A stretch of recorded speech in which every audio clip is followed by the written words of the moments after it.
ሐሽማል ደራሲ ማዕበል ፈጠነ ክፍል 19 ሊቁ ቅኔ በዘረፉ በነጋታው ሐሙስ ዕለት ብዙ ተማሪዎች ስለ ተዋናይ ጥያቄ ያነሱ።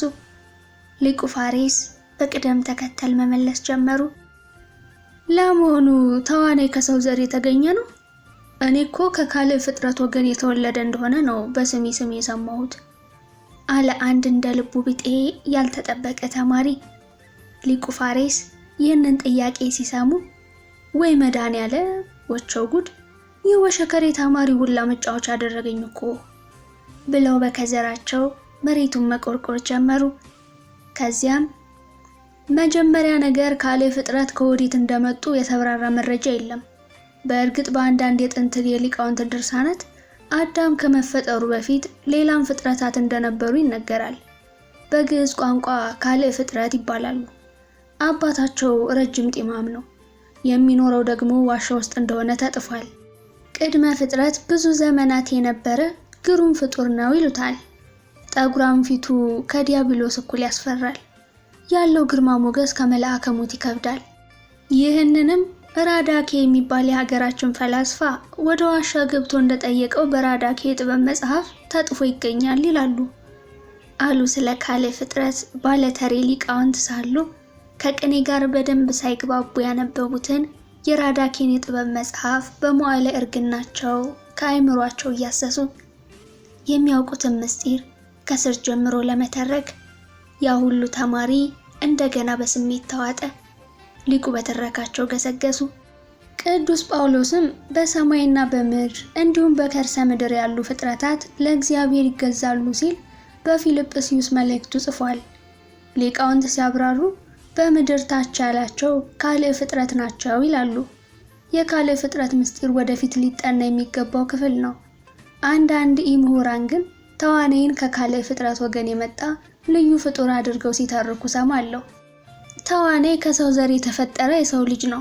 ቅድመ ፍጥረት ከነበሩ ወገኖች የተገኘ አይደለም። ወይም ሌሎች እንደሚሉት በጥበብ ከተሰወሩ ከዛር የተዳቀለም አይደለም። ጠቢቡ ተዋናይ የሰው ልጅ ነው። ለባሴ ስጋ ነው። የአንድ ዘመን ክስተት ነው። ለዚያውም የቅኔ ሰው። የኢትዮጵያ ብቸኛ ጠቢብ እንደነበር ማወቅ ያስፈልጋል። በእርግጥ ገድሉ ተሰብስቦ በአንድ ጥራዝ እስካልተካተተ ታሪኩ በራሱ በጥራዝ ነጠቅ መልክ ተበትኗል።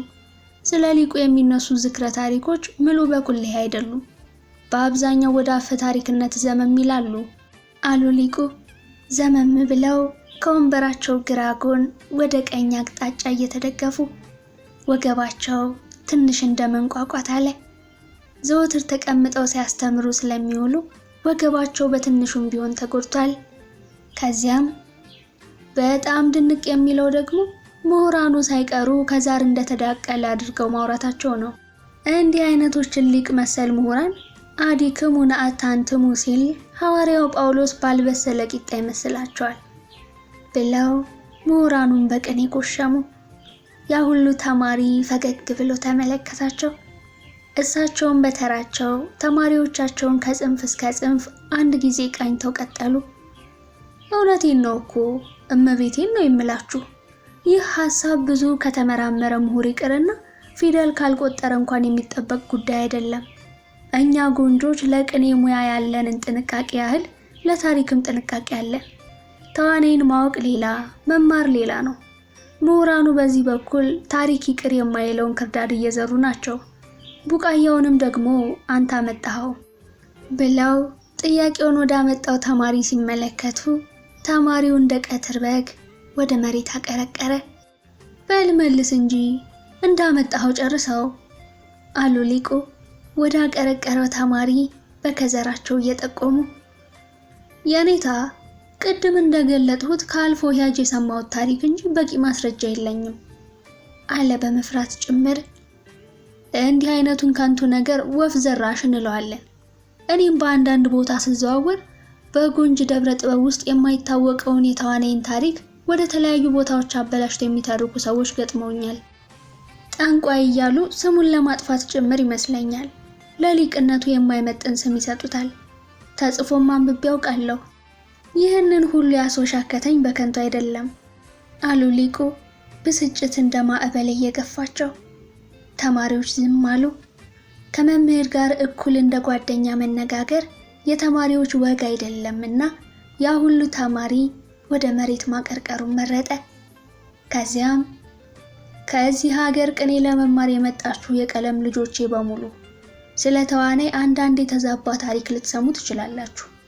እንዲህ ያለውን የተዛባ አመለካከት ትታችሁ እውነታውን እንድታውቁ ፈልጋለሁ። ተዋናይ በደሙም በመልኩ ፍጹም ኢትዮጵያዊ ሰው ነው። ኢትዮጵያዊ ማለት ደግሞ ባለቅኔ ነው።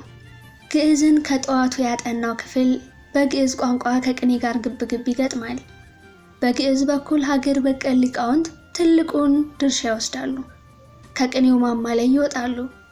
ግዕዝ የማይችለው ደግሞ በአማርኛና በተለያዩ ቋንቋዎች ግጥም ይገጥማል። ሐዘኑንም ሆነ ደስታውን የሚገልጠው በግጥምና በእንጉርጉሮ ነው። እናቶቻችን ሳይቀር ውሃ ሲቀዱ፣ ወፍጮ ሲፈጩ፣ መጅ ሲገፉ ሰዋሰው ቅኔ አብረው ይፈጫሉ። ተዋናይ ሐዘናቸውን በእንጉርጉሮ፣ ፍስሃቸውን በዘፈን፣ አምላካቸውን በቅኔ ከሚገልጡ ሰዎች አንዱ ነው። ካለ ፍጥረት አይደለም፣ ከዛሬ የተገኘም አይደለም። በእርግጥ በአንድ ወቅት አንድ ጠንቋይ ተዋናይ እኔ ነኝ ብሎ በስሙ እንደመጣ የቅርብ ጊዜ ታሪኮች እየወጡ ነው። እኔም መምህራችሁ እንደመሆኔ መሲሁን ተዋናይ ከሐሳዊው ተዋናይ ለይታችሁ እንድታውቁ ፈልጋለሁ። የቀለም ልጆቼ ሆይ ቅኔ ስትቆጥሩ፣ መወድስ ስትዘርፉ ተዋናይን በቅኔ ሊቅነቱ በአእምሮ ምጡቅነቱ ማወደስ እሱን ለመሆን መድከም አለባችሁ። ተዋናይ የጎንጅ ቅኔ መንገድ ደራሲ ስለሆነ በደራሲነቱ የሊቅነት ተምሳሌት አድርጋችሁ በቅኔው ውስጥ ብትገልጡት ለቅኔያችሁ ውበት ይሰጠዋል። ብስለታችሁን ትለኩበታላችሁ፣ ለምስጢሩ ምጥቀት ይረዳችኋል አሉ ሊቁ ፋሪስ በተሰበሰበው ጉባኤ መሃል። ያ ሁሉ ወፈ ሰማያት ተማሪ በአእምሮ መዘገበ። ሊቁም በስሜት መተረካቸውን ቀጠሉ። መቼም ተዋናይ አልፎ አልፎ በአብነት ትምህርት ቤት ስሙ ይወሳል። ጥናት ውስጥ ግን ብዙ የተካተተ አይመስለኝም። ተዋናይም ሆነ የሀገራችን ሊቃውንት የምስኪኗ ሀገራችን ባለውለታ ይሆኑ እንጂ ብዙሃኑ ሊቃውንት ከታሪክ ቀስተ ደመና ላይ የሉም። የሀገራችን ታሪክ የተከተበው በባዕዳን ብዕር ስለሆነ ብርቅዬዎችን ጠበብት ለእኛ ለሀበሾች ጽፈው አላስረከቡንም። ያንን ቢጽፉልን ኖሮ ዛሬ እነሱን ሊቃውንት ማን እንደ ሊቅ ይቆጥራቸው ነበር? ያንን በመፍራት ይመስላል ግማሽ ቀን ነግሰው አንዳች ፍሬ ነገር ያልሰሩ ነገስታትን በታሪክ ማህደር ሲያካትቱ፣ ግማሽ ምዕተ ዓመት ጉባኤ ሰርተው ህዝብ ሰብስበው ቀለም ያስጨበጡ ሊቆቻችንን ዘለዋቸዋል። በዚህ እኩይ ስሌት ብዙ ሀገር በቀል ሊቃውንት ከታሪክ ማህደር ተሰርዘዋል። በአንድ እጃቸው መጽሐፍ፣ በሌላኛው እጃቸው ጦርና ጋሻ ጨብጠው ለሀገር የተሰዉ ሊቃውንቱ ደመ ከልብ ሆነዋል። ካፍታ በኋላ ቀጠሉ። በእርግጥ ተዋናይ ጦር መዞ የተዋጋ እንደ አቡነ ጴጥሮስ ለሀገሩ የተሰዋ ሰማዕት ዘበደም አይደለም። ብዕር መዞ ግን ጥበብ ስጋዊና ጥበብ መንፈሳዊ ነገሮችን ከትቧል። በዚህም ሰማዕትን በለደም እለዋለሁ። የቀረኝ በስሙ ሐውልት እንዲቆምለት ማድረግ ብቻ ነበር። ነገርየው በየሰው ልብ የተተከለ የቅኔ ሐውልታችን እሱ ነው። ሐውልትነቱ በእኔም ልብ ላይ ተተክሏል። ትናንትም ሆነ ዛሬ ነገም ጭምር በመወድሴ ሳወድሰው እኖራለሁ አሉ። ያ ሁሉ የቅኔ ተማሪ በተመስጦ ውስጥ እንዳለ ራሱን አወዛወዘ። ተማሪዎች መጨረሻውን ለመስማት እንደቋመጡ አይተው ቀጠሉ። ከዚያ በፊት ለተዋናይ ግን ሁሉም ዕጣ ፈንታው ሆኖ ነበር። ተዋናይ ታብርን ሲጠጣ እንደ ንስር መብረር ቻለ፣ እንደ ዘንዶ ተጥመለመለ፣ እንደ ትኋን በነጋዴ አቁማዳ ተሳፈረ። የህይወት ዛፍም ተገለጠችለት፣ ከፍሬዋ በላ፣ ከቅጠሏ ተጠለለ። ቀሪ ዘመኑ ከቀሪ ምስጢራት ጋር ተቆራኘ። ያችን ውሃ እየጠጣ ከመልአከ ሞት ቁጥጥር ስር ውጭ ሆነ። መልአከ ሞትን 7 ዓመት ገዘተ። ከመገዘት አልፎ ተርፎ በደመና ተጫነ። በደመና እየተጫነ መንሸራሸሩ የብዙሃንን ቀልብ ገዛ። ተከታዩ በዛ። ከሁሉም ትልቅ እንቆቅልሽ የሆነው በደመና እየተጫነ መብረሩ ነበር።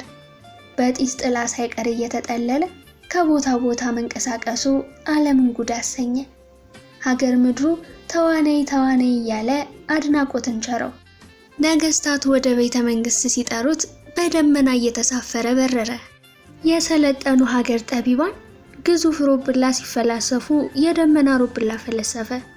ለመብረር ቁስ አስፈላጊ ነው። ለተዋኔም ቁስ ነበረው። ቁሱ ደመና ሆነ።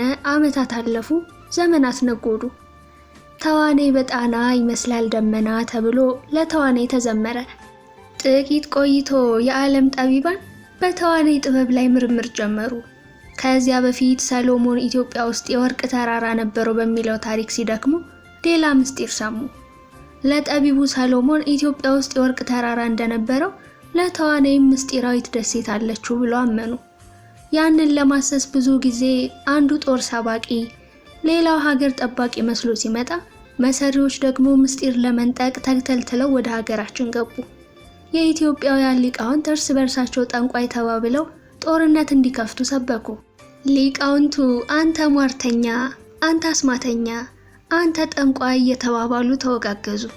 ባላገሮች አንተ ቡዳ፣ አንተ ቀጥቃጭ፣ አንተ ፋቂ፣ አንተ አራቢ እየተባባሉ ጦርነት ውስጥ ገቡ። በባንዳዎች ቀስቃሽነት የተዋኔይ ስመ ዝክሩ ተደመሰሰ። ቀጣይ ትውልድ ተዋኔይን አስማታም ብሎ እንዲጽፍ አስተማሩ። ተሳካላቸው። ትውልድ አለፈ፣ ትውልድ መጣ። ተዋኔ በአፈ ታሪክ እየተወሳ ቀጠለ። ታሪኩም ከአስማት ጋር ተያይዞ ስለተሰበከ ጥበብ ከሰመች። በቀደመው ዘመን ቀርቶ በዛሬው ስልጣኔ ዘመን እንኳ ይህንን መናገር ያስወቅሳል ብለው ጥቂት ፋታ ከወሰዱ በኋላ ተዉ፣ ወደዚህ አጣብቂኝ ውስጥ ዘው ብላችሁ አትግቡ። ትሰነካከላላችሁ። ህሊናችሁ ቅኔ ብቻ ያጠንጥን። ድካማችሁን ቅኔው ላይ አድርጉት። የተዋኔን ጉዳይ ቀስ ቀስ እያለን እንደርስበታለን። አጥንታችሁ ሳይበስል ቅኔውን ጠንቅቃችሁ እንድታውቁ ፈልጋለሁ። ሁላችንም ተዋኔን አርአያ አድርገን የምንወስደው በቅኔው ብቻ ነው። ደመና ላይ መንሳፈፉን ያስተማረን የለም ብለው ወደ ዕለቱ ጉባኤ ገቡ። ክፍል 19 በዚህ ተጠናቀቀ።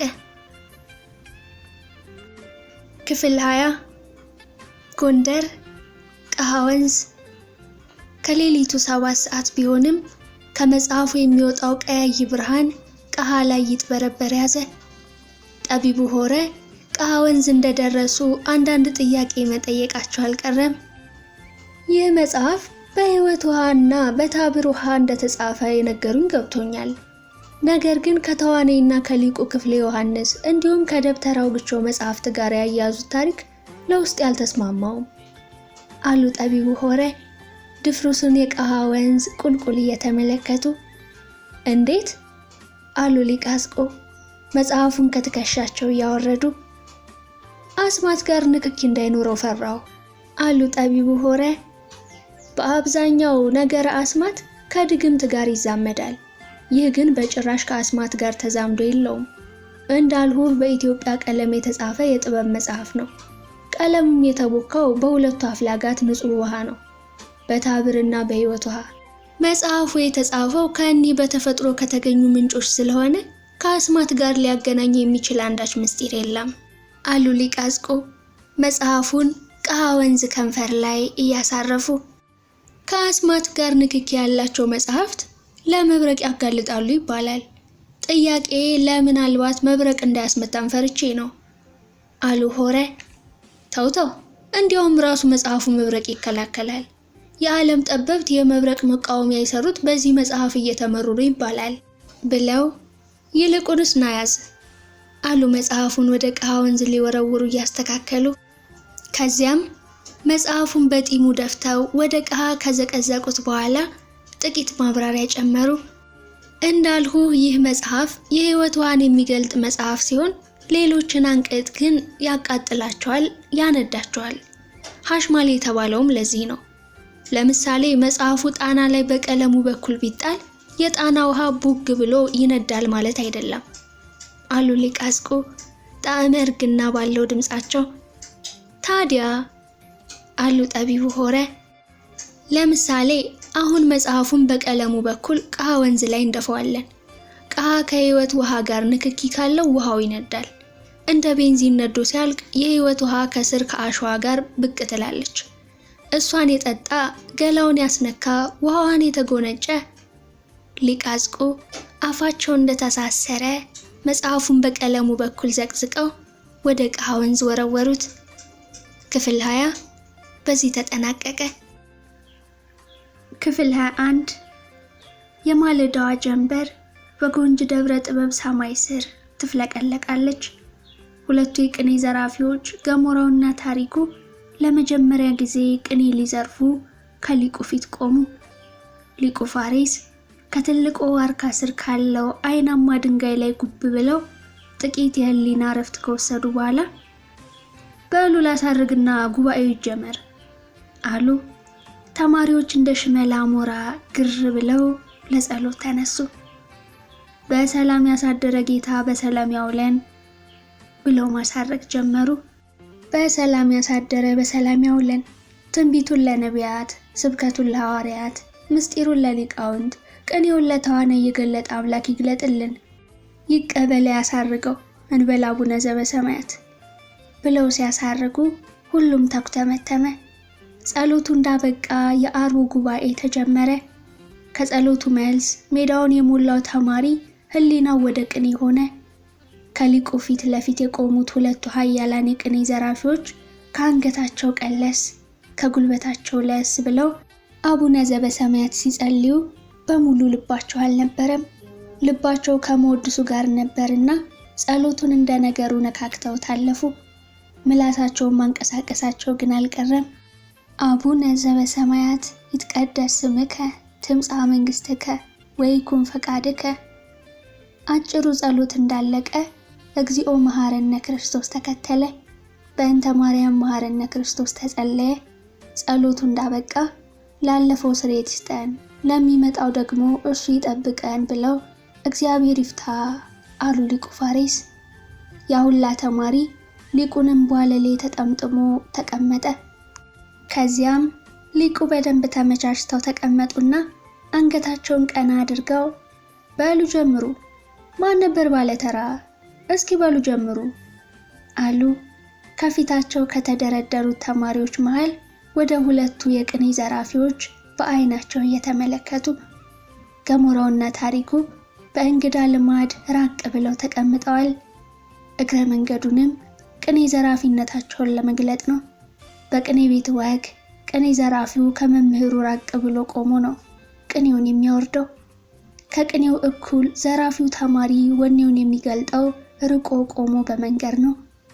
ጀማሪዎች ደግሞ በተቃራኒው ከሊቁ ስር ተወሽቀው አንገታቸውን እንደ ኤሊ ወደ ውስጣቸው ቀብረው ስህተታቸውን ከየኔታ በቀር ማንም እንዳይሰማባቸው ተጠንቅቀው አንደበታቸውን ዝቅ አድርገው ቅኔ ይነግራሉ። ቅኔ ዘራፊዎች በተቃራኒው ርቀው ቆመው እንደሚዋጋ አውራ በግ ከቆሙበት ወደ መምህሩ አቅጣጫ እየተንደረደሩ ቅኔ ይዘርፋሉ። አንዳንድ ጊዜም ሸብረክ ወይም በርከክ ብለው ሲነሱ ተንበርክኮ የሚተኩስ አልሞ ተኳሽ ይመስላሉ። ይህ የተለመደ የቅኔ ዘረፋ ህግ ነው። በዚህ ልማድ ሁለቱ የቅኔ ዘራፊዎች ከሊቁ ራቅ ብለው ተራቸውን መጠበቅ ጀመሩ። ሊቁ 2-3 ጀማሪዎችን አስነግረው ስህተታቸውን አርመው እንዳበቁ እስኪ ለእንግዶች ቅድሚያ ስጡ አሉ ሊቁ ፋሬስ። ያ ሁሉ ተማሪ እድሉን ለእንግዶች ሰጥቶ ለመስማት አቆበቆበ። የዛሬውን ጉባኤ ገሞራው እንዲጀምር ሊቁ ምልክት ሰጡት። ያንን ሰለግላጋ አንገቱን እንደ ቀትር እባብ ወደ ህዋ ሲመዘው ከረጅሙ ተዋኔ ዋርካ ሊደርስ ምንም አልቀረውም። መጀመሪያ ወደ ሊቁ ሰግዶ እጅ ሲነሳ ሊቁ ፋሬስ የጠዋቷን ፀሐይ ለመሸሽ ወደ ትልቁ ዋርካው በደንብ ተጠጉ። ሊቁ የፀሐይ ሙቀት ሲጸና ወደ ዋርካው ይጠጋሉ። ብርድ ሲሆን ወደ ሜዳው ያመራሉ። ወንበራቸው ያለው ከትልቁ ዋርካ ስር ቢሆንም ተማሪዎች እያነሱ ቦታ ይቀያይሩላቸዋል። ሙቀቱ ሲጸና ከዋርካው ስር፣ ቅዝቃዜ ሲመጣ ባዶ ሜዳ ላይ በቅኔ ዙፋን ይሰየማሉ። ሊቁን ከዘመኑ ሊቃውንት ልዩ የሚያደርጋቸው ከቅኔው ጎን ለጎን ከዓመት እስከ ዓመት ከደሳሳ ጎጇቸው ወጥተው ትልቁን ዋርካ ተደግፈው አያሌ ዘመናትን ማስተማራቸው ነው። እንደ ቀደምት አበው ቤት ሳይኖራቸው ከትልቁ ዋርካ ስር ዝናብ እየደበደባቸው ብርድ እየተፈራረቀባቸው ብዙ ሊቃውንትን በጥበብ ወልደዋል፣ በቅኔ ተራቀዋል። ገሞራው ምርጥ የጎጃም ማዘነ ተጎናጽፏል። በቀጫጫ እግሩ ነጠላ ጫማ ተጫምቷል። እንደ ላባ የቀጠኑ የእግሩ ጣቶች እንደ ይብራ እግር ያበራሉ፣ እንደ ሳቢሳ ይብለጨለጫሉ። መሃል ድዱ ላይ የቅባ ኑግ ቅንጣቢዎች ተዝረክርከዋል። ዘወትር ከአንገቱ የማይለየው ሐብል ብልጭ ብልጭ ይላል። ከጥርሱ በቀር ደም ግባቱ ውብ ነው። ከጠይምነቱ ላይ የቅኔ ፈጣሪ አንዳች ውበት ደፍቶበታል። ጠልቆ ለመረመረው ደግሞ ግንባሩ ላይ ቅኔ ይነበባል። እስኪ በላንተ ያቡ ባሪያ አሉ ሊቁ ፋሬስ በቆዳ ቀለሙ በኩል ቅኔ ቢጤ ጣል እያደረጉ። በዙሪያው የተኮለኮሉ ተማሪዎች በሊቁ ንግግር ፈገግ አሉ። ገሞራው ጠይም አጭር ቁመት ያለው ሲሆን ተማሪዎቹ ከሊቁ ሰምተው የአቡ ባሪያ እያሉ ጠሩት። ለጊዜው እሱም ትንሽ ቅር ብሎት ነበር። በኋላ ትርጉሙን ሲያውቀው ደስ አለውና እኔ አቡ ባሪያ እያለ በራሱ ይቀልድ ጀመር። ጥርሱን ነቅሎ ባደገበት የአብነት ትምህርት ትርጓሜ ውስጥ የአቡ ባሪያ የሚባል ትርጓሜ አለ። አንድ ስማቸው እንዲጠቀስ ያልፈለጉ ሊቅ ያስቀመጡት የትርጉም ስም ነው። እሱን በመውሰድ ነው ሊቁ የአቡ ባሪያ ብለው በጥቁረቱ መቀለዳቸው። በእርግጥ ከሊቁ አንደበት ሲወጣ ተማሪዎቹ ሳቃቸው እንዳያመልጣቸው አፋቸውን በጎጃም ማዘነ እያፈኑ ቱፍ ቱፍ እያሉ ሲሉ አይቶ አፍሮ ነበር። የኋላ ኋላ ግን ራሱም እኔ አቡ ባሪያ እያለ በራሱ ስለሚቀልድ ከዋናው ስሙ ይልቅ በዚህ መታወቅ ጀመረ። ጓደኞቹም ቅኔ በተነሳ ቁጥር ተፎካካሪ ቅኔ ዘራፊዎቹን ወደ ኋላ ብለው ቅኔንማ ያ የአቡ ባሪያ ይዝረፋት እንጂ እያሉ ያደንቁታል። ሊቁ ፋሬስ ከዕድሜ ጠገቡ ዋርካ ስር ተቀምጠው እግራቸውን እየታጠቡ የገሞራውን ቅኔ ለመስማት አንገታቸውን ዘንበል እንዳደረጉ ገሞራው ቅኔ ሊዘርፍ እንደቆመ መቅበጥበጥ አበዛ። የቅኔ አሰላለፉ የተለየ ነበር። ከሊቁ በጣም ርቆ ቆሟል። በርበሬ የተረጩ የሚመስሉ አይኖቹ ይንከባለላሉ። ጸጉሩ እንደታቀፈች ዶሮ አክናፍ ተዝረክርኳል። እንደ ሮማን ፍሬ የፈኩ ከናፍሮቹ እጥፍ ዘርጋ ይላሉ። እንደ ጣዝማ ገደል የጠበበች አፉ ከቅኔ በቀር ዘወትር እንደተገጠመች ናት። ሊቁ ከአንደበቱ የሚወጣውን የቅኔ ብሂል ሲጠባበቁ በዚያች አጭር ቁመቱ ተዘለጠ። የአንገቱ ስር ተግተረተረ። በደም የተሰረቡ አይኖቹ ገርበብ አሉ። ገሞራው ዘወትር ቅኔ ሲዘርፍ መላ ስሜቱ በቅኔ መንኮራኩር ይወነጨፋል። ቅኔ ሲያይ ፍየል እንዳየ ነብር አድፍጦ ቆይቶ ያንቃል። የአቡ ባሪያ ከሚለው ጎን ለጎን ነብሮ የሚለው የቅጽል ስምም የተሰጠው ለዚህ ነው። የቅኔ አደራረግ ዘይቤው፣ የግል ስልቱ፣ የቅኔ ብልሃቱ፣ የአውደ ምሕረት ስሜቱ ነው። ቅኔው ከአንደበቱ የጠፋ ይመስል ይቅበጠበጣል። የቅኔ ወኔው እስኪመጣ ያቅለሸልሸዋል። ዓለም ትጠባዋለች። ዛሬም ግዙፉ የተዋናይ ዋርካ ከትንሽ ጣቱ ቀጥኖበታል። አድማስ ስር የተወሸቀችው ፀሐይ ከመዳፉ የገባች ይመስል እጆቹን ወደ ፀሐይ ዘርግቶ ወደ ሰማይ ሲያንጋጥጥ ከሰማይ ተለቅሞ ይመስል ምን ወደ ሰማይ ያንጠራርሃል? በልኮ ነው የምለው አሉ ሊቁ በድጋሚ ትልቁን ዋርካ በደንብ እየተደገፉ። በዚያም እግራቸው እየታጠቡ ነበር። እግር አጣቢያቸው ደቀ መዝሙር ደርቤ ይባላል። ደርቤ በቅኔ በኩል የተሳካለት ደቀ መዝሙር አይደለም፣ ውዝልፍ ቢጤ ተማሪ ነው። ከቅኔ በቀር ለሊቁ የጣት ውሃ በማቅረብ እግር በማጠብ የሚቀድመው የለም። ወዲህም ለሊቁ ታማኝ ደቀ መዝሙር ነኝ ሲል ለራሱ ይናዘዛል። በቅኔ ዘራፊዎች ፊትም የስምንተኛው ሺህ ጲላጦስ ነው። ቀን በውሃ ሌሊት በደም አፉን ያጥባል። ይኸውም ሊታወቅ ቀን የመምህሩን እግር ሲያጥብ ውሎ ሌሊት ግን ከተማሪዎች አንደበት ቃል እየለቀመ ለሊቁ ያደርሳል። ሊቁ በተማሪዎች አንደበት ሲታሙም ሆነ ሲወደሱ ሐሜቱንና ውዳሴውን የሚሰሙት ከደርቤ አንደበት ነው። ተማሪዎች ወር በገባ በ12 እና በ21 ቀን በድንግል ማርያም ስም ዝክር ይቀምሳሉ። ከጌሾ ቀማምሰው ሞቅ ሲላቸው በከፊልም ቢሆን ሊቁን ያማሉ።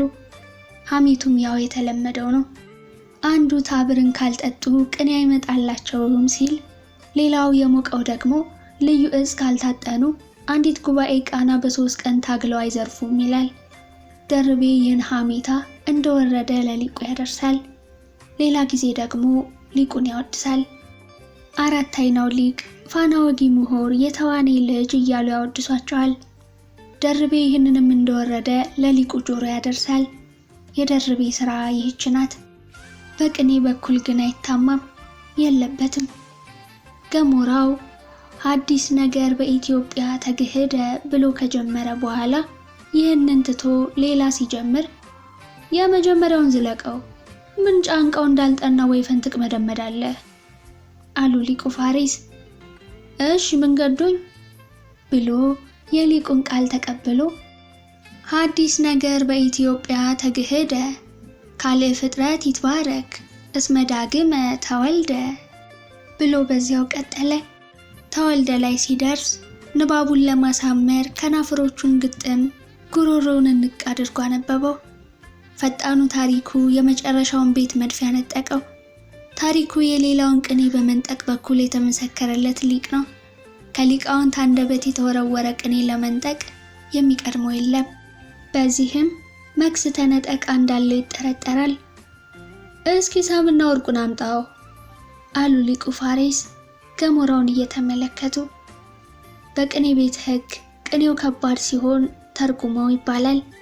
ቀላል ሲሆን የቅኔው ሰምና ወርቅ የተዋቀረበት ጽንሰ ሐሳብ ይብራራል። ሊቁም ቅኔው ቀላል ስለነበረ ምስጢሩ እንጂ ትርጉሙ አላስፈለጋቸውም ነበር። እንዲህ ከአንደበት ቀላል በሆነ ቅኔ ውስጥ እምቅ ምስጢር እንዳለ ግን ከተሞክሯቸው ያውቁታል። ይህ ምኑ ይብራራል አለ ገሞራው። በእርግጥ ከፊሉ ቀላል ነው፣ ነገር ግን ካልዕ ፍጥረት ያለው በደንብ አልገባኝም። እሱን አብራራው፣ በቀራርመዋለሁ አሉ። ገሞራው በሰያፍ ተመለከታቸው። መምህሩ ይሙቱ ሞሸልቅብሃለሁ፣ ከስር ጀምሬ መደምደዋለሁ ሲሉ ዛቱ። ዛቻቸው የጥላቻ አይደለም፣ የምንት ተስኖት ዛቻ ነው። የቅኔ ዘራፊውን መወድስ በቅጽበት በሌላ መተካት እንደሚችሉ መናገራቸው ነው። በቅኔ ሕግ ማረም ማለት ስህተቱን ማስተካከል ማለት ነበር። ሊቁ ፋሪስ ግን ሟጥጬ መደምደዋለሁ ብለው ዝም አሉ። ገሞራው እሺ ኔታ ብሎ እጅ ነስቶ ካልዕ ፍጥረት ሲል በቅኔ የተጠቀመውን የግዕዝ ቃል ማብራራት ጀመረ። ካልዕ ፍጥረት ያልኳቸው የተዋናይ ዘሮች ናቸው አለ ገሞራው። ሊቁ በደንብ አጮለቁ። ገሞራው ጆሮ ሲሰጡት ተረጋግቶ ቀጠለ። የተዋናይ ዘሮች ለዓለም ሆነ ለኢትዮጵያ አዲስ ፍጥረታት እንደሆኑ አምናለሁ። በኢትዮጵያ እየኖሩ ኢትዮጵያ አታውቃቸውም፣ በጥበባቸውም አትጠቀምም። እነሱ ግን በቀን በቀን አዳዲስ ነገር ይፈጥራሉ።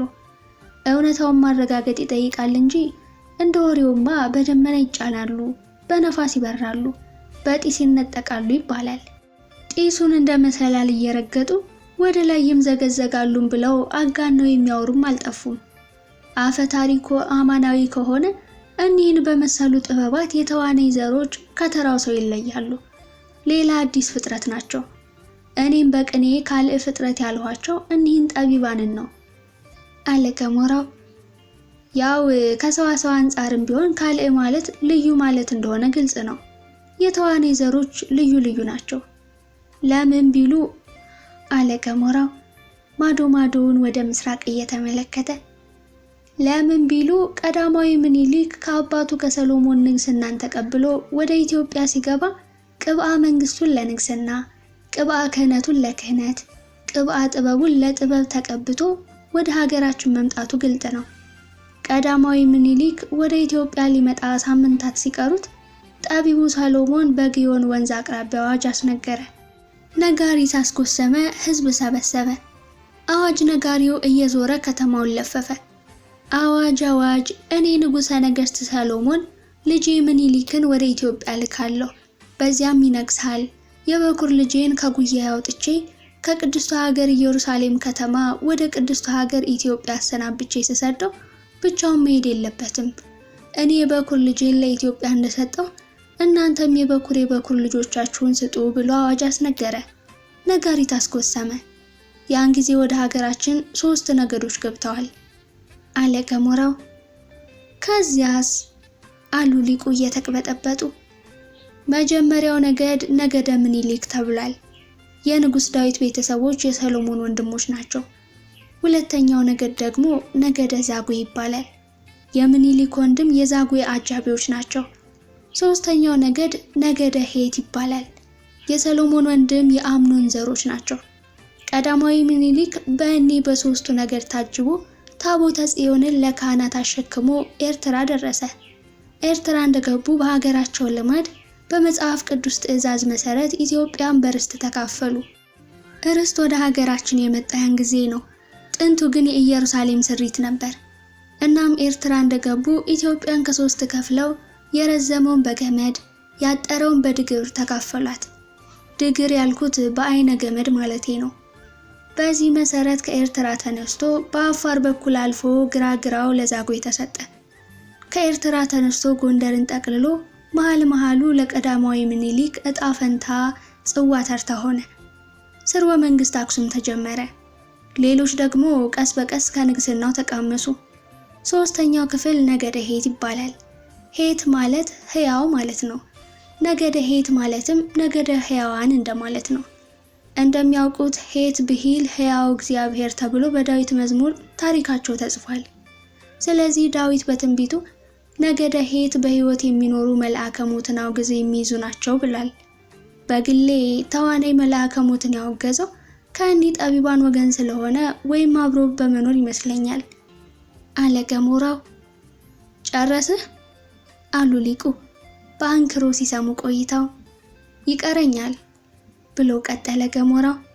ነገደ ሄት ከኤርትራ ተነስተው በቀኝ በኩል ጠረፉን የወረሱ ሲሆን ርስታቸው በአርማጭሆ ተነስቶ ሰሜን ጃን አሞራን አካሎ ቋራ ይገባል። ቋራ ማለት በነገደ ሄት ቋንቋ ፀሐይ ማለት ነው። ቋረኛው ቴዎድሮስ መፍቀሬ ሀገር መፍቀሬ ጥበብ የሆነው ከነገደ ሄት የተወለደ ካለ ፍጥረት ስለነበረ ይመስለኛል። በቋራ ዝቅ ብሎ ከፊል ጠቢባን ይገኛሉ። የተለዩ የጥበብ ሊቃውንት ናቸው። ከሰባት ከስምንቱ ቤተሰብ ውስጥ አንዱ ተመርጦ ቅብአ ጥበብ ይቀባል። በአባቱ አንደበት ይመረቃል። በጥበብ ማህተም ይታተማል። ጠቢብ ሆኖ ከዘመድ ተለይቶ በራሱ ዓለም ይኖራል። ከፈለገ በጥበብ እስከ መሰወርም ይደርሳል። ለጥቀው ምን ያምር የሚባሉ ዘሮች አሉ ይባላል። በአፈ ታሪክ እንደሚወራው ላይኛው ድዳቸው ጥርስ የለውም ነው የሚባለው። ነገደ ሲያምር ከባዕድ አይደርሱም። እርስ በርሳቸው ግን አጥብቀው ይዋደዳሉ። አብረው ይበላሉ፣ አብረው ይጠጣሉ። ለጥቆ ሙጃሃት የሚባሉ ዝርያዎች አሉ። እኒህ ዝርያዎች በኢትዮጵያ ፈጽሞ የተረሱ ይመስላሉ። ነገዳቸውን በመጥፋት ላይ ያለ ይመስለኛል። ሆኖም ግን ትውልደ ሄት ናቸው። ከሄት ወገን የተከፈሉ ናቸው። የራሳቸው ቋንቋ፣ የራሳቸው ባህል፣ የግል ስርዓተ ደንብ አላቸው። ከሰው አይደርሱም። የሌላውን ሚስት አይነኩም። ባዕድ ከባዕድ እንጂ ዘመድ ከዘመድም አይጋቡም። ይህንን ካሉ የሄትን ተመሳሳይ ትርጉም ላምጣው አለ ገሞራው ወደ ሌላ ምስጢር እየተሻገረ። እሺ አሉ ሊቁ። ሄት ባለው ጤት የሚል ንባብ ይገኛል። ሄት ማለት ሕያው ማለት እንደሆነ ጤት ማለት ደግሞ ጠቢብ ማለት ነው። ከዚህ ተነስተን በኢትዮጵያ የተዘሩ ጠቢባንን መመርመር እንችላለን። ከጤት ወገን ብዙ ጠቢባን የተፈለፈሉ ሲሆን ሽናሻዎችን ያካትታል። እንደሚባለው ሽናሻዎች የታወቁ ጠቢባን ናቸው። ጠቢባን ሲሆኑ የራሳቸው ቋንቋ፣ የራሳቸው ባህልም አላቸው። የጠቢባን መጨረሻዎች ግን ደቂቀ ተዋናይ ወይም የተዋናይ ዘሮች እናንተ ናችሁ አለ ገሞራው ወደ ፋሬስ በአመልካች ጣቱ እየጠቆመ። ከዚያም በእርግጥ የተዋናይ ዝርያዎች በሁለት ይከፈላሉ። አንዱ ክፍል ከዛጉዌ ዘር የተቀዳ ሲሆን ከአገው ጋር ቅልቅል አለው። ቅኔ የደም ስራቸው ነው። በሌላው ዓለም የሌለውን ግዕዝ ቅኔ የደረሱ እነሱ ናቸው። ሌላም እንደ ቅኔ ያለ መልክዓ መልክና ቤት እየመታ የሚሄድ አርኬ የሚባል ስድ ንባብ ያለው ድርሰት ለፈጣሪያቸው በመድረስ ይታወቃሉ። ከእኒህ የአገው ዘሮች ብዙ ባለቅኔዎች ወጡ ሲሆን አባ ጊዮርጊስ ዘጋስጫና ዮሐንስ ገብላዊ በቀዳሚነት ይጠቀሳሉ። አባ ጊዮርጊስ ዘጋስጫ በአባታቸው ትግራይ ሲወለዱ በእናታቸው ከዛጉዌ ደም ይወለዳሉ። የሰቆጣ አገው የቅኔ ደምም አላቸው። ወደ መሃል ወሎ ስንመጣ ደግሞ ከቀደሙ የቅኔ ሊቃውንት ውስጥ ድድቅ በሚል ተመሳሳይ ስመ ሞክሼ የሚጠሩ 7 ድድቆች ነበሩ።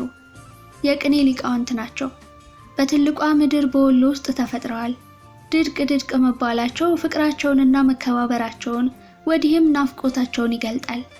ቀዳማዊ ድርቅ ከፈጣሪ በተሰጠው ዕድሜ ልክ አስተምሮና ተራቆ ሲያርፍ ስሙ ከመቃብር በላይ እንዲውል ደቀ መዝሙሩ ድርቅ ወልደ ድርቅ ተብሎ ስሙን እስከ ቅኔው ምስጢሩን እስከ ወንበሩ ይወርሳል።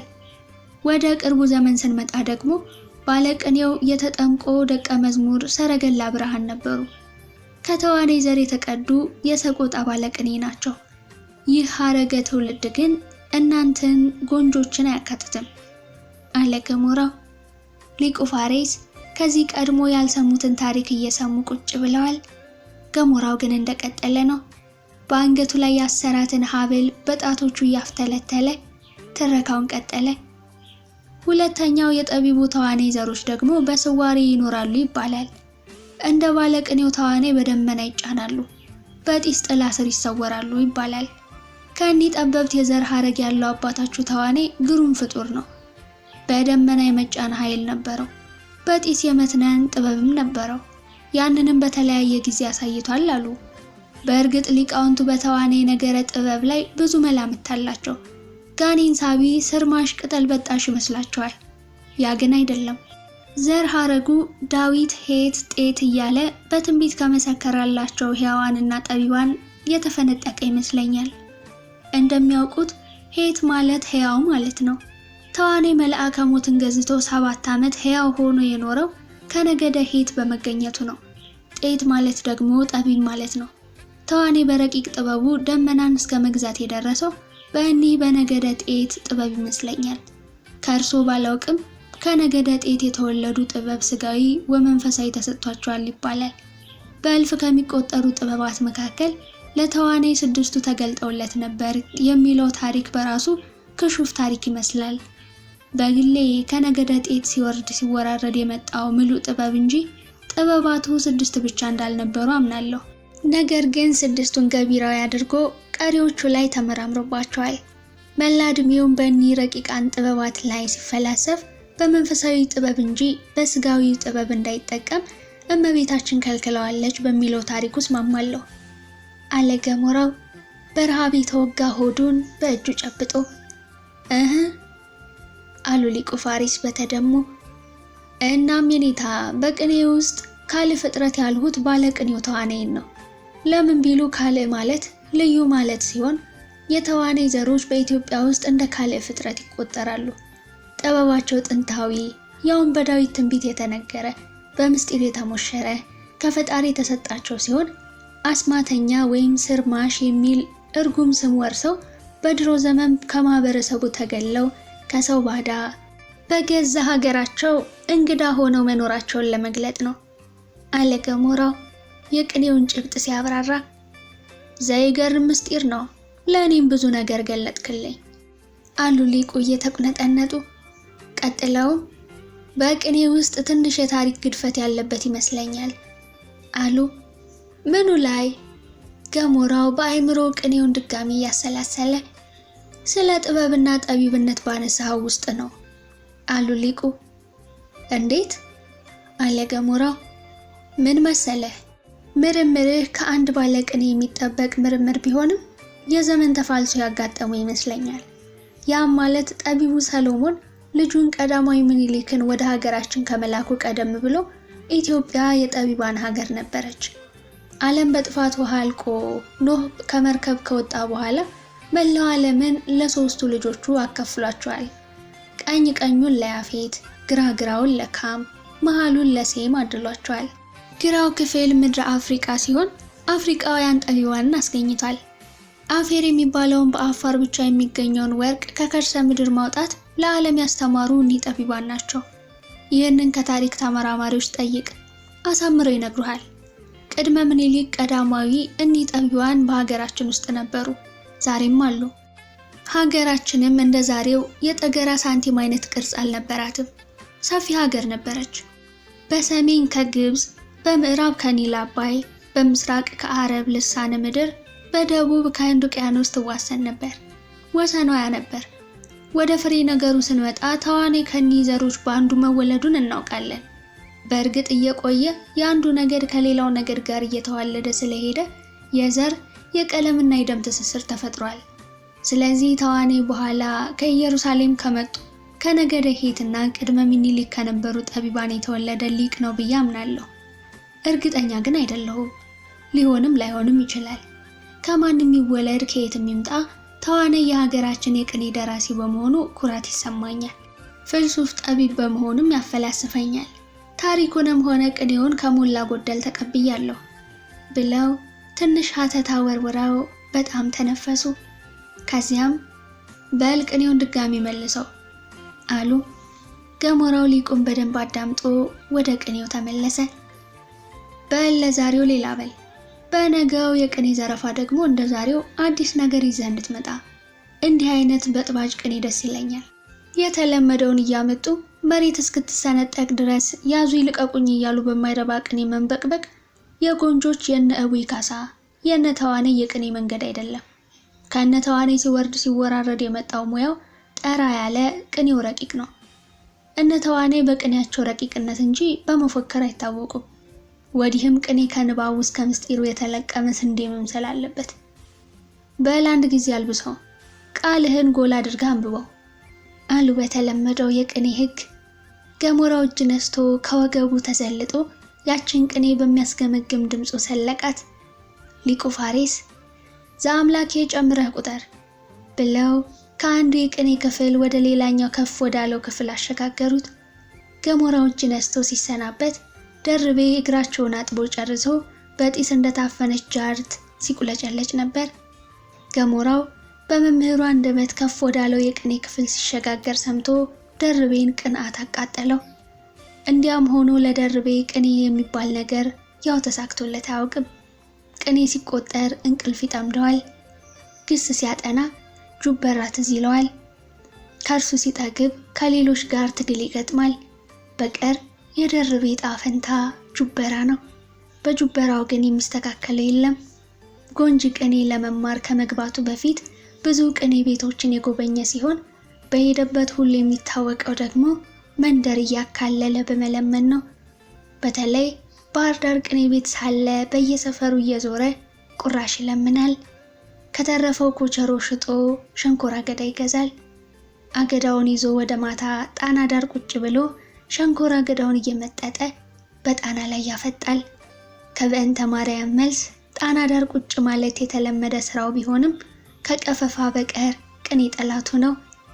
እንዲያም ነፍሱን ይማረውና አንድ ቀን ነበልባል በሕይወት እያለ መፍቀሬ ጆቢርነቱን በደንብ ለመግለጽ ኒ የአክል ኪሰ ደርቤ ጆቢራ እስመ በውስጡ የውህጥ የ8 ዓመት ኩታራ ብሎ በቅኔ ቀልዶበታል።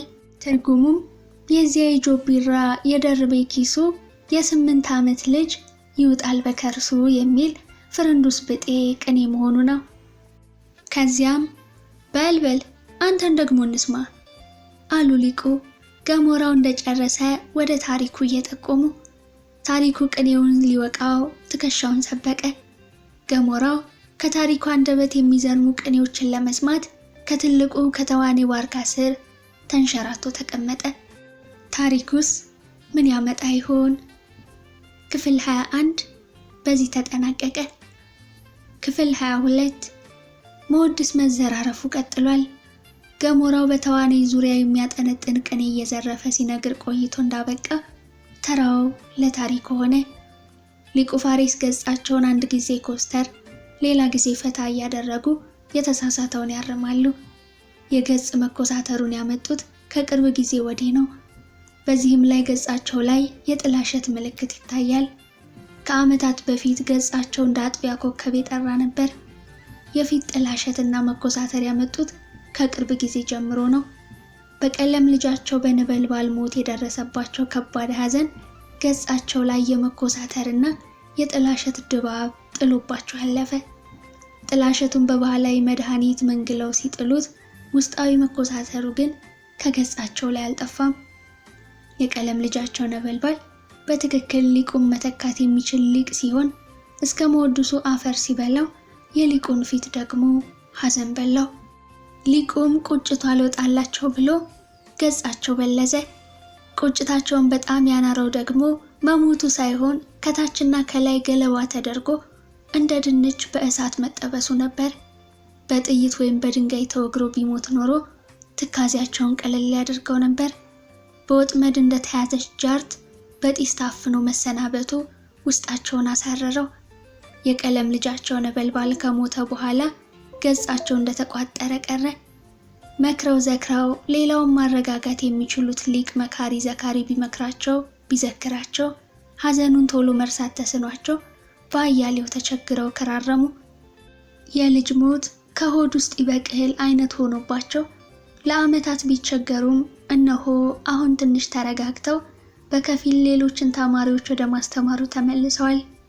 ያ ሁሉ ወፈ ሰማያት ተማሪ በገሞራው የቅኔ ምስጢር ሲደመም ቆይቶ ከታሪኩ አንደበት የሚወጣውን ቅኔ እየተጠባበቀ ነው። በተለይ ቶማስ የሚባለው ተማሪ ሰውነቱን መቆጣጠር የተሳነ ይመስላል። እንደ ገሞራው ለመሆን ሲመኝ ነበር የቆየው። በል ታሪኩ አሉ ሊቁ ገሞራውን አሰናብተው እንደጨረሱ። ታሪኩ ጎንደር እያለ ኩለሄ ነበር መጠሪያ ስሙ። ለሊቁ የነገራቸው ግን ዳህራዊ ስሙን ነው። አሁን ግን ቅኔውን መዝረፍ የፈለገው ኩለሄ በሚለው በቀዳሚ ስሙ ነው። ታሪኩ መጀመሪያም ቢሆን ኩለሄ የተባለው በከንቱ አልነበረም። ኩለሄ ማለት ሁልጊዜ ማለት ሲሆን ታሪኩ ዘወትር ሐዲስ ምስጢር ያለው ቅኔ እያመነጨ ታሪክ እየጻፈ ሊቅ አዝቆን ስላስደመማቸው ስሙን ታሪኩ ብለው ጠሩት። ስሙ በታሪኩ ጸደቀ። እሱም በቅኔም ሆነ በጨበጠው ነገር ሁሉ ታሪክ እየሰራ መጣ። አምና ጎንደር ሆኖ የጎንደርን የቅኔ መንገድ አጠና። የሰምና ወርቁን ሰንሰለት በጣጠሰው፣ ውጣ ወረዱን አለፈው። ዘንድሮ ደግሞ ጎንጅ ደብረ ጥበብ ገብቶ የተዋናይን ውስብስብ የቅኔ መንገድ ለመያዝ በዝግጅት ላይ ነው። ከቅኔው እኩል ተዋናይ የሰወራትን ውሃ ሊቁ ፋሬስ ከገለጧት ደግሞ መጠጣት፣ ከቡሄ ምስጢር መቋደስ የቅርብ ጊዜ እቅዱ ነው። በዚህች ቅጽበት ቅኔ ዘረፋ ለመጀመር የበሰለ ሾላ የመሰሉ ከናፍሮችን ይወጥራል፣ መልሶ ያረግባል። ነፋሻው የጎንጅ ጽላሉ አየር ተስማምቶታል። ከገሞራው ጋር ጥብቅ ፍቅረ ቢጽ ጀምረዋል። ታሪኩ ለገሞራው አይን ሆኖታል። ገሞራውም ታሪኩን እንደ አይን ብሌኑ ቆጥሮታል። ሁለቱ ወጣት ባለቅኔዎች ከቅኔው እኩል ፍቅረ ቢጽ ሰምሮላቸዋል። በላያ አሉ ሊቁ ወደ ታሪኩ እየጠቆሙ አሁንም በድጋሚ። ታሪኩ አቧራውን በእግሩ አውራ ጣት ጫር ጫር ማድረግ ጀመረ። ያ ሁሉ ተማሪ በግርምት ተመለከተው። ሊቁ ፋሬስ በሰያፍ እያዩ በሻሻቸው አይናቸውን ከለሉ። ቅኔ ለመዝረፍ ውስጡን ማሟሟቅ ሲጀምር በእግሩ አውራ ጣት መሬቱን የመጫር ልምድ አለው። ቅኔ ሲጀምር አብሮ የጀመረው አስቂኝ ዘልማድ ነው። የጎንደር ደብረ ብርሃን ሥላሴ መምህር ለማስተው ለፍተው ነበር፣ አልቻሉም። መሬቱን በአውራ ጣቱ ጫጭሮ ወደ ቅኔው ሲያልፍ ለዘእምርሁቅ መጽሐፉ ዘርአ መተርጉማን ኩለሄ አንብረኒ ፋሬስ መልዕልተ ከርሳ ለቡሄ። ታሪኩ ተዝገመገመ። ደማም ገጹ ጮራ ለበሰ። ሊቁ የፀሐይ ጮራ በአይናቸው አንጻር እየሆነ ስለመጣ ቦታ ሊቀይሩ ብድግ አሉ። ደርቤ ተሽቀዳድሞ ሄዶ ወንበራቸውን አንስቶ ከዋርካው ስር እንዳይፈነገል አንሸራሽቶ አስቀመጠላቸው። ከትልቁ ዋርካ ስር በቅኔ ዙፋናቸው ተንሸራሽተው ተቀምጠው እስኪ ድገመው አሉ ታሪኩን በተመስጦ እየተመለከቱ። ታሪኩ በቅኔው እንደገና እየጋመ ጸጉሩ እየቆመ ሰውነቱ እየተፋጀ ሄደ። አንዳንድ በጥባጭ ቅኔ ዘራፊዎች የሚያሳዩትን መቅበጥበጥ አመጣ። ሲቅበጠበጥ የቅኔውን ንባብ ይበልጥ አሳመረው። ንባቡን ሲመልስ፣ ቅላጼውን ሲከልስ፣ ቅኔውን ሲሰልስ ድምፁ ተሽጎረጎረ። መጀመሪያ በደረቅ ንባብ አንጎደጎደው። ቅላጼው ግን የሰው ጆሮ የሚስብ አይነት ዜማ አልነበረውም። ድምፁ ቀጥኖ ለጆሮ ሰቀጠጠ። በድጋሚ ግን ንባቡን ወደ አራራይ ዜማ ስለለወጠው ንባቡ የተለየ ዜማ ፈጠረ። የሰሚውን ስሜት ቀሰቀሰ። ድምፁም ወፈርፈር አለ። ከቅኔው ንባብ ጋር ተዋዛ፣ ከሰው ጆሮ ጋር ተላዘበ። ቅኔያችሁ ስሜቴን አልነካውም እያሉ በመምህራን ልማድ የሚቆጡት ፋና ወጊውን ሊቁ ፋሬስን ሳይቀር ውስጣቸውን ነካቸው። ውስጣቸው ሲነካ ተቁነጠነጡ። ሳያስቡት እጃቸውን እንደ ታሪኩ ወደ ላይ አንፈረጠጡ። ሶስተኛው የቅኔ አወራረድ ግን ለራሱም አልገባውም። አዲስ ንባብ፣ እንግዳ ዜማ ፈጥሮ አንጎደጎደው እንጂ እንቅስቃሴውም የዚያን ያህል ጨመረ። አንዳንድ በጥባጭ የቅኔ ዘራፊዎች እንደሚያደርጉት እየዘረፈ ወደ ኋላ ሄደ። ሊቁ በአንክሮት ተመለከቱት። ያ ሁሉ ወፈ ሰማያት ተማሪ በእይታና በተመስጦ ተከተለው። ወደ ኋላ እየራቀ በሄደ ቁጥር የቅኔው አነጋገር ቀስ በቀስ ወደ ተመስጦ ሳበው፣ ሰመመን ውስጥ ከተተው። አንዳንዷን ቀለም እየረገጠ አነበባት። በጣም ወደ ኋላ ተንደርድሮ በእንግላሊት ሊከነበል ሲል አንድ ጉቶ ደግፎ አስቀረው። ወደ ጎን ብሎ ጉቶውን እንዳለፈ እግሮቹ ወደ ጥልቅ ጉድጓድ ሊከነበሉ ሲሉ አንድ ተማሪ ተወርውሮ ተጠመጠመበት። ከሰመመኑ ሲነቃ በዚያች ፍጥነት ከእግሩ ስር የበቀለ ጉቶ የተቆፈረ ጉድጓድ እንጂ ርቆ ሄዶ ያገኘው አልመሰለውም ነበር።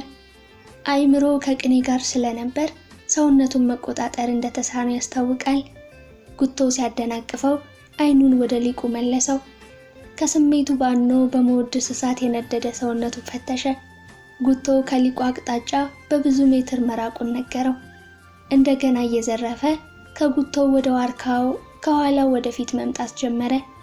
እንደ አድዋ ዘማች በወኔ ሲወናጨፍ አመጣጡ በበለጠ ስሜት ይጭር ነበር። ረጋ ብሎ ኩራት ጨምሮበታል። ዘና ብሎ እርጋታ አክሎበታል። ቃጭል ድምፁ ወደ ትክክለኛው የተፈጥሮ መረዋ ድምፁ ተመልሷል። ሰውነቱን መቆጣጠር ችሏል። ከቅኔው የንባብ አጣጣል ጋር እኒያን ቀጫጫ ጣቶቹን እያወናጨፈ ተመለሰ። እንደ ነገሩ የለበሳት የማቅላቂ እንደ ባንዲራ ትውለበለባለች። የቅኔ መስተፋቅር የተላበሱ ከናፍሮቹ እንደ ተገጠሙ ይንሾካሹካሉ። ላዕላዊና ታህታዊ ከናፍሮቹ ሲጋጩ የቅኔ መብረቅ ይፈጥራሉ። መሃል ጉንጩ ላይ በጥቁር የተከተበ ነጥብ ይታያል። ይህንን ነጥብ የተመለከቱ ተማሪዎች ለትምህርት ብሎ የተነቀሰው ፍቱን እጽ እንደሆነ ገመቱ። ጥቁሩ ነጥብ ግን ተፈጥሮ ከቸረችው የተለያዩ ምልክቶች አንዱ ትዕምርት ነበር። 10 ጣቶቹ እንደ ፋና ያበራሉ። እኒህ ጣቶቹ ብዕር ሲጨብጡ ከመልአክ ክንፍ ይፈጥናሉ።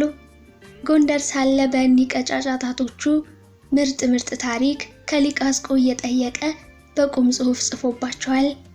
የተደበቁ የኢትዮጵያ ምርጥ ምስጢራት ከትቦባቸዋል። ወርቃማ ጣቶቹ ከሰንሰል ቅጠል ይለሰልሳሉ፣ ከርግብ ጥፍር ይቀጥናሉ፣ ከሳቢሳ ሞራ ይነጣሉ። የደም ስሮቹ መተላለፊያ የተጠላለፈ የወይን ሐረግ መስለው ይታያሉ። 10 ጣቶቹ የደስደስ አላቸው። ጠቢብነቱን ይመሰክራሉ፣ ባለቅኔነቱን ያስረዳሉ። ቅኔ ሲዘራ መወድስ ሲዘርፍ እኒህን ጣቶቹን እንደ መላእክት አክናፍ ወዲያ ወዲህ ያማታቸዋል። ከአንደበቱ እኩል የቅኔውን ረቂቅ መልእክት በእንቅስቃሴ የሚያስረዱለት እኒህ ከመላእክት አክናፍ የፈጠኑ ጣቶቹ ናቸው። ጣቶቹ ሲበዛ ቀጫጫዎች፣ ሲበዛ ፈጣኖች ሲሆኑ ለብዕር ብቻ የተፈጠሩ ይመስላሉ። ለመክተብ ያቆበቆቡ የቅኔ ጣቶች የብዕር ቢራቢሮዎች እንደሆኑ ለመገመት ቀላል ነው። በዚያ ላይ የተዋቀሩና መስተፋቅር የተቀቡ የሚመስሉ የተፈጥሮ ጥርሶቹ ከሩቅ ይጣራሉ። በተፈጥሮ ተውበዋል። የጥርሶቹ ጻዕዳነት ምግብ የሚቀምስባቸው አይመስሉም። በእኒህ ጥርሶቹ ሲስቅ ሌላውን ጭምር ያስቃል። እንዲያም ሆኖ ታሪኩ ብዙም አይስቅም። ግፋ ቢል ፈገግታ ነው። በሆነ ባልሆነ ባለመሳቁ ከሊቁ ፋሪስ ጋር ይስማማ ይመስላል። ሊቁ ፋሪስም በሳቅ በኩል ሲበዛ ቁጥብ ናቸው። አልፎ አልፎ ግን ተዋ ብለው ድንገት ይስቃሉ። በቀር ራሳቸው ሲስቁም ሆነ ሌላው ሲስቅ እምብዛም ደስተኛ አይደሉም። ራሳቸው በተናገሩት እንኳ ተማሪው ሲስቅ አያገጥም አታገጥ ማለት ይቀናቸዋል። በእሳቸው ፍልስፍና በሆነ ባልሆነው የሚስቅ ተማሪ ዘማዊ ነው። ያም ቢስተው ዋልጌነት አይስተውም ብለው ያምናሉ። ቢሆንም እሳቸውም አልፎ አልፎ ከውስጣቸው ይስቃሉ። የቀለም ልጃቸው ነበልባልን ሲያስቡ ደግሞ ከውስጣቸው ያለቅሳሉ። በእኔ ወንበር ይሰየማል እንጂ ማገዶ ይሆናል ብዬ መቼ አስቤ። የሰው መጠሪያው ብዙ ነው። ሙት ያለውን ውሃ እንቆት ይሞታል፣ ኑር ያለው እንደ ዮናስ ከአሳ ነባሪ ሆድ ይወጣል ሲሉ ለብቻቸው የሞቱን ምስጢር አንስተው ይተክዛሉ። ታሪኩ ጣቶቹን እያወናጨፈ አይኖቹን ወደ ሰማይ ወርውሮ ቅኔውን ይገጨዋል። ገሞራው በተቃራኒው አይኖቹን ገርበብ አድርጎ ከዋርካው ጥግ ቁጭ ብሎ እንደ ክረምት ጅረት በደፈረሱ አይኖቹ ዘልቆ ይመለከተዋል። አይኖቹ በደም ቅላት ተሰርበዋል። እንዲያም ሆኖ አንዳች መደንግጽም አላቸው። ታሪኩ ከፊት ወደ ኋላ ቅኔ እየዘረፈ ሲሄድ አቧራውን በእግሩ እየፈለሰ ሄደ። ከኋላ ወደፊት እየዘረፈ ሲመጣ ደግሞ አቧራውን እያቦለለ ተመለሰ። ቅኔውና አቧራው ተደምረው መሬቱን አውሎ ንፋስ ያለፈበት አውራ ጎዳና አስመሰሉት። የሚያስገመግመው ድምፁ እንደ ሐምሌ ሰማይ አጓራ፣ እንደ ገጠር ወፍጮ ተስገመገመ። ያ ሁሉ ወፈ ሰማያት ተማሪ ለአንድ ቀን ታሪኩን ሆኖ ቅኔ መዝረፍ አማረው። ገሚሱ ደግሞ ገሞራውን ሆኖ ቅኔ ፈልፋይ ሊቅ ተብሎ ለመጠራት በልቡ ለጎንጁ ታቦት ተሳለ። ሊቁ ፋሬስ ታሪኩን እያጤኑ በውስጣቸው አድናቆት ጀመሩ። የቅኔ እንቅስቃሴው እንደ ማዕበል ፈንቴዛው አሸራ፣ ሰምና ወርቁ እንደ ሰረገላ ብርሃን ዘላስታ፣ የአፍ አከፋፈቱ እንደ ዮሐንስ ገብላዊ ዘወሎ፣ የጣታው ወነጫጨፉ እንደ ማዕበል ወልደ ሕይወት ዘሜጫ፣ ሰውነቱን አለመቆጣጠሩ እንደ ክፍለ ዮሐንስ ዘጎንደር፣ በእግሩ አውራ ጣት አፈር መፈለሱ እንደ ዶሪ ዘትግራይ፣ ወደፊት ግስጋሴው እንደ ጥበቡ ዘስሬ መድኃኔዓለም ነው ሲሉ አሰቡ። በውስጣቸው ከቀደምት ሊቃውንት ጋር እያወዳደሩ ሳለ ሳያውቁ አፋቸውን ከፍተው ነበር። በዋርካው ጥምጥም እንደ ብቅል የተሰጠው ወፈ ሰማያት ተማሪ የአፍ አከፋፈታቸው አግራሞት ጫረበት። ሊቁ ፋሬስ ምንም ያህል ስመጥር ፋና ወጊ ሊቅ ቢመጣ በእሳቸው ዘንድ ከመጤፍ ነበር። ቅኔ ዘራፊውን አዠርዣሪ፣ ወጣኔውን እንደ ልቡ እያሉ ስም ይሰጡ ነበር። ሐቁን ለመናገር በሊቁ ዓይን ውስጥ የሊቅነት ሚዛን ለመድፋት ቅዱስ ያሬድና አባ ጊዮርጊስ ዘጋስጫ መምጣት አለባቸው። ወይም ራሱ የጎንጅ ቅኔ ደራሲ ጠቢቡ ተዋናይ በደመና ተጭኖ ከተፍ ማለት አለበት።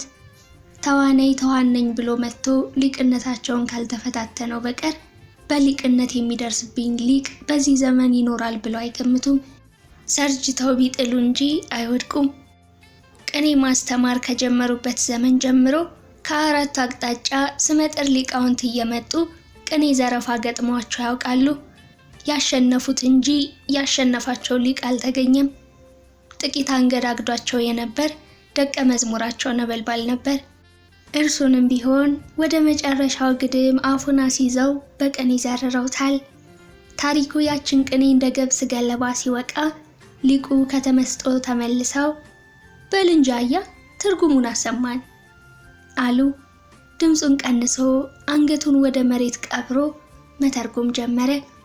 ግዕዙ ለዘምድረ ጎንደር መጻኩ ዘራ መተርጉማን ኩለሄ አንብረኒ ፋሬስ መልዕልተ ከርሳ ለቡሄ የሚል አጭር ቅኔ ነበር። ትርጉሙንም እንዲቀጠለ ግዕዝ ወደ አማርኛ ተረጎመው። የስመ ገናናው የሊቁ የድንቁ የአብራኩ ክፋይ በእውቀት የቀባህ ማዕበሉ ተዋነይ ፋሬስ ወልደ ድንቁ የሊቁ ልጅ ሊቁ ይቅርብኝ ብዬ እልፍኝ ሰገነቱ ወተቱ ፍትፍቱ የነቀለም ቀንዱ የሊቃውንቱ ዘር ከቡሄ ልቋደስ መጣሁኝ ከጎንደር ከነ ወርቅ በምንቸት ከሊቃውንቱ ሀገር ህመሜን ተረዳ ፈውሰኝ በታብር አለ ታሪኩ። ግዕዙን ወደ አማርኛ ሲተረጉም የራሱን ቅኔ ዘርፎ የጓደኛውን መወድስ በመስማት ላይ ያለው ገሞራው እንደ ነብር ተጣጥፎ ተቀምጦ በጓደኛው ቅኔ ተመሰጠ። ቅኔው ውስጡን ነካው። ውስጡ የተነካው በግጥም አስተዳደር ብቻ አልነበረም። ቅኔውን ተከትሎ የሚያመጣው ምስጢር በግዕዙ ቅኔ ውስጥ ቁልጭ ብሎ ታይቶት እንጂ ያ ሁሉ የቅኔ ተማሪ ከንፈር መጠጠለት፣ ከፊሉ አጨበጨበለት። ሊቁ ፋሬስ በአድናቆት ውስጥ ሆነው ሲቁነጠነጡ ወንበራቸው ተንጫጫ። የቅኔ ተማሪዎች የአድናቆት ጭብጨባው ጋብ ሲል እግዚአብሔር ይመስገን አሉ ሊቁ። ያ ሁሉ ወፈ ሰማያት ተማሪ አይኑን ከታሪኩ ነቅሎ ወደ ፋሪስ ወረወረ። ገሞራው እንደ ልማዱ አይኖቹን ገርበብ አድርጎ እያዳመጠ ነበር። ፈጣሪ ይመስገን አሉ አሁንም በድጋሜ። ተዋናይ አልሞተም። ክፍለ ዮሐንስ ሕያው ነው። ዮሐንስ ገብላዊ ሞቶም እንደ አቤል ይናገራል። ዶሪ ዛሬም በሕይወት አለ። የቅኔ ፈጣሪነቱ አብቧል። የአብራኩ ክፋዮች ስሙን እንደነባር ዋርካ እያስጠሩለት ነው። ማን ያውቃል? ያ ወርቃማ የቅኔ ዘመን ተመልሶ የሚመጣበት ጊዜ እየቀረበ ይሆናል። የተዘጉ አብነቶች ዳግም ትንሣኤያቸው እየመጣ ይሆናል። በአንድ ወቅት አስኳላ እያሉ ዳዊቱን እየወረወረ ግሱን እያጠፈ አትሮንሱን እየገፈተረ ወደ ዘመናዊ ትምህርት የፈረጠጠው ሁሉ በዚያ በኩል ጥበብ ሲያጣ እየተመለሰ የሚመጣበት ዘመን እንደ ምጽአት እየቀረበ ይታየኛል። ኢትዮጵያ ከራሷ ጥበብ፣ ከራሷ ቅኔ፣ ከራሷ አልማዝ ተነስታ ጠፈር ድረስ የምትነጠቅበት ዘመነ ጥበብ እየቀረበ ይመስለኛል አሉ። ታሪኩ በንግግራቸው ተስቦ ቅኔውን ገጥቶ አፉን ከፍቶ እያዳመጣቸው ነበር። ገሞራው ግን እንደተለመደው አይኖቹን ገርበብ አድርጓል። በደንብ እየሰማ ነው ማለት ነው። ቅኔው የተጣመመ ነገር የለውም አሉ ሊቁ በታሪኩ ቅኔ ዙሪያ ትንታኔ ሲሰጡ። ፍንትው ያለ ቅኔ ነው። ቅንጣት የተዛነፈ ነገር የለውም። እንዲያውም የእኛን የጎንጆችን የቅኔ መንገድ የተከተለ ነው። ውስጡም በሰምና በወርቅ የተለበጠ ነው።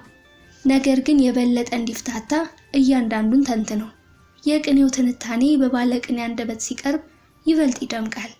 በተለይ የስመ ገናናው የሊቁ የድንቁ የአብራኩ ክፋይ ያልኸው ውስጤን ነክቶታል። እስኪ ትንሽ ግልጥ አድርግልኝ አሉ ሊቁ።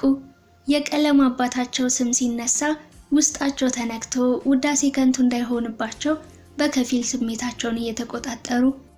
አዎ አለ ግጨው ታሪኩ። ስመ ጥሩ ሊቅ ያሏቸው የቀለም አባቶ ግሩሙ ሰው ድንቁ ናቸው። አለቃ ድንቁ እንደስማቸው ድንቅ ባለቅኔ እንደነበሩ ሀገር ያወቀው ፀሐይ የሞቀው ሀቅ ነው።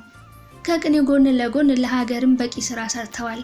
ፍጹም የእግዚአብሔር አገልጋይ ጭምር እንደነበሩም በሕይወት ሳሉ ካበረከቷቸው ቅኔዎች ተረድቻለሁ። እንዲያውም አቡነ ጴጥሮስ በመድፍ በተደበደቡ ማግስት ፋና ወጊው ሊቅ ድንቁ በጸረ ፋሽስት ዘመቻ ጣሊያንን ለመፋለም ወግጅልኝ ቅኔ ብለው አርበኛ ጭምር እንደነበሩ ከቅኔያቸው ተረድቻለሁ። በዚህም ጀብዱ ሰርተው ድንቅ ስም አትርፈዋል። ለኢትዮጵያ ደማቸውን አፍስሰዋል፣ አጥንታቸውንም ከስክሰዋል። በታላቋ ጎንደርም ትልቅና ክቡር ስም እንዳላቸው አውቃለሁ።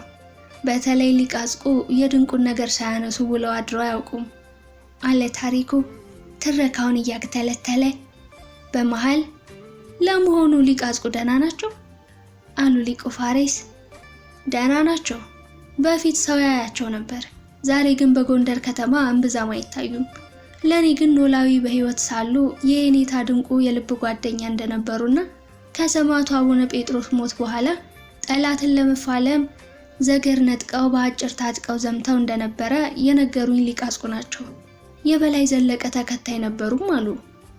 አባ ኮስትር በላይን እስከ ማምለክ ደርሰው ነበር የሚል የተጋነነ ነገር ተወርቶባቸው እንደነበረ አጫውተውኛል። እንዲያውም በወቅቱ ለበላይ ዘለቀ ሞት የማያስነካውን የተዋኔን እጽ ቀብረውለት እንደነበር አልሸሸጉኝም። በኋላም የሰማዕቱ አቡነ ጴጥሮስ ሐውልት ሲቆም የተቀኙትን መወድስ ቅኔ ጭምር ጻፈው ብለው አጽፈውኛል ሊቅ አጽቁ። እናም የስመ ገናናው የሊቁ የድንቁ የአብራኩ ክፋይ በእውቀት የቀባህ ማዕበሉ ተዋናይ ብዬ በቅኔ የገለጥሁትም ይህንን የድንቁን ጀግንነትና ሊቅነት ነው ብሎ ወደ ሊቁ ቀና አለ። ሊቁ ሐሳቡን ተረጋግቶ እንዲጨርስ ፊት ሰጡት። ታሪኩን ተረጋግቶ ቀጠለ። አሁንም ድንቁ ለእኔ ድንቅ ሊቅ፣ ድንቅ ሰው ናቸው። መወድሱ ባለበት እንዲቀጥል፣ ቅኔ ቤቱ እንዳይታጠፍ፣ ብራናው መጽሐፍ ከአትሮንሱ እንዳይወርድ በዚህ አዚማም ዘመን እርሶን ያህል ፋና ወጊ ሊቅ ተክተውልን አልፈዋል። እርሶን በማግኘታችን እኛ ንዑሳን የቀለም ልጆቹ ደስተኞች ነን። እርሶ የድንቁ ገጸ በረከት ኖት፣ ቀሪ ትሩፋታቸው እርሶ ኖት አለ ታሪኩ በጎንደር ዘዬ ትርክቱን እየገጨ።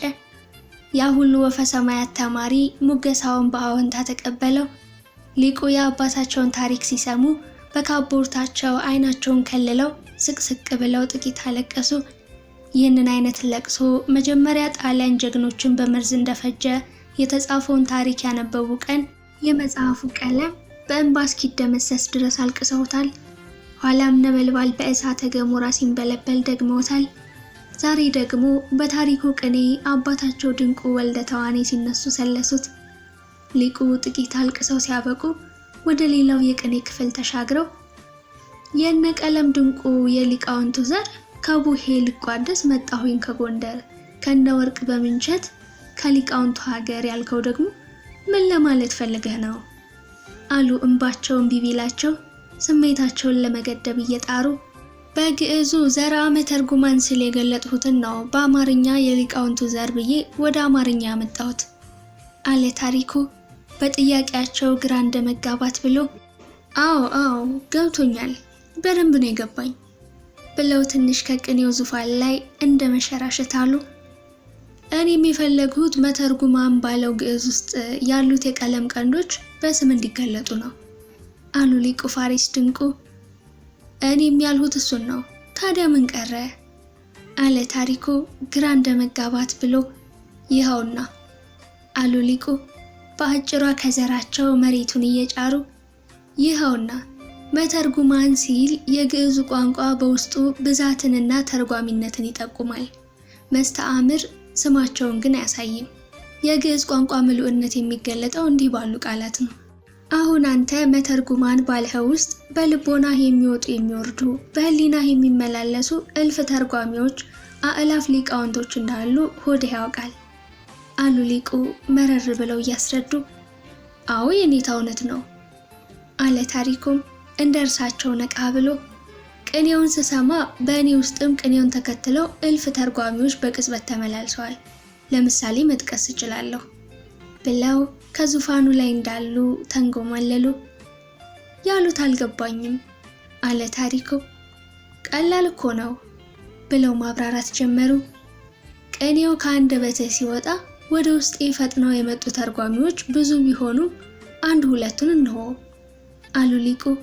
ያ ሁሉ ተማሪ ወደ ሊቁ አንጋጠጠ። ሊቁ ቀጠሉ። ከመተርጉማን ውስጥ አንዱና መጀመሪያው ተርጓሚ ሰሊክ ዘደብረ ሊባኖስ ነበር። ይህ ተርጓሚ ትልቁን የአቡሻክር መጽሐፍ አብራርቶ ተርጉሞታል። ቀመሩን በመጠን ቋጭቶታል። ወሰን ልክ ሰርቶለታል ብለው ቀና አሉና ለመሆኑ አቡሻክር ተምረሃል አሉ። አልተማርሁም አለ ታሪኩ። ግድ የለም ገና ልጅ ስለሆነ ይደርሳል። ወደፊት ግን አቡሻክር መቀጠል አለብህ። አቡሻክር እየጠፋ ያለ ቀለም ነው፣ ራሱ ቅኔ ነው። ወደፊት ባህረ ሐሳብ እንጂ አቡሻክርና ቅኔ አዋቂዎች በቁጥር እያነሱ እንደሚሄዱ ትንቢት መናገር አያስፈልግም። ካለፈው ዘመን ተነስቶ መገመት ይቻላል። ይኸውና ድሮ የአንድ ሊቅ ዕውቀት መለኪያ መስፈርቶች ቅኔና አቡሻክር ማወቅ ነበር። ዛሬ ነገሩ ተለወጠ። የዕውቀት መሰላል የነበሩት ግዕዝ ቋንቋና አቡሻክር እየተረሱ መጡ። ሰባኪና ተሰባኪ ብቻ ፈጠው ቀሩ። ባለ ቅኔ ዝቅ ሲል ሰባኪ ይሆናል። የዛሬ ሰባኪዎች በገለባ የተሟሸ ምጣድ ማለት ናቸው። ግመታቸው ኩርማን እንጀራ አይጋግርም። ወደ ዋናው ስመጣ ሰሊክ ዘደብረ ሊባኖስ አቡሻክሩን ተረጎመ። በዘመኑ የነበሩ ሊቃውንት በቃል አጠኑት። ወደኛ ዘመን ሲመጣ ትምህርቱ እየተረሳ መጣ። ወደፊት ደግሞ ፈጽሞ ሊጠፋም ይችላል ብለው እንደ ዶሮ ጫጩት ፊት ለፊት ወደ ተኮለኮሉት ተማሪዎች ተመለከቱ። ሌሊቱን ሲያጠኑ ያደሩ ተማሪዎች በከፊል ያንቀላፋሉ።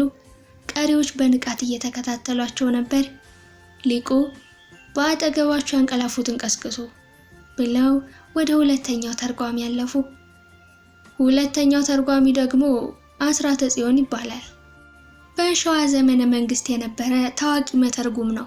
ረቀቅ ባሉ ምዕላዶች ላይ እጅግ አጥብቆ የተፈላሰፈ ሊቅ ሲሆን ሃይማኖተ አበው የተሰኘውን የሊቃውንት ምዕላድ የተረጎመ ጠቢብ ነው። ከሰሊክ ይልቅ አስራተ ጽዮን ትልቅ ትርጉም ሰርቷል። ትርጉሙን ያነበቡ ሁሉ የሚሰጡት ምስክርነት እጅግ ትልቅ ሊቅ እንደነበር ነው። ምዕላድ መተርጎም ቀላል ስራ አይደለም። የደራሲውን ሐሳብ ሙሉ በሙሉ መረዳትን ይጠይቃል። ከአስራተ ጽዮን ሰሊክን ለየት የሚያደርገው ዜግነቱ ነው። ሰሊክ ዜግነቱ ግሪካዊ እንጂ ኢትዮጵያዊ አይደለም። እናም ትንሽ የግዕዝ ቋንቋ ጥረት ነበረበት። ድክመቱ የተገለጠው ደግሞ በመጽሐፈ መነኮሴ ትርጉም ውስጥ ነው። ከአቡሻሩ ለጥቆ መጽሐፈ መነኮሳት የተባለውን ክፍል ሲተረጉም ከባድ ቃላትን ወደ ግዕዝ ሳይመልሳቸው በጥሬ ንባብ አልፏቸዋል። የሆነው ሆኖ ሊቁ ሰሊክ ደሙ ኢትዮጵያዊ ሳይሆን የግዕዝ ፍቅር ተጠናውቶት እንደ ነብር ተጀልጦ ግዕዝ ላይ ቂብ ማለቱ ግዕዝ በግሪክ ሀገር ምን ያህል ተወዳጅነት እንዳለ ያስረዳናል።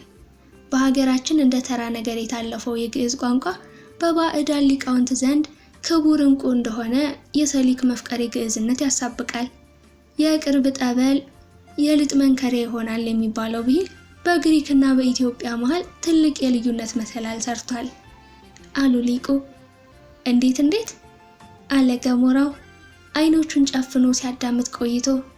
ገሞራው ሊቅ ተመራማሪ ነው። ታዲያ ሲመራመር በርበሬ የተረጩ የሚመስሉ አይኖቹን ይጨፍናል።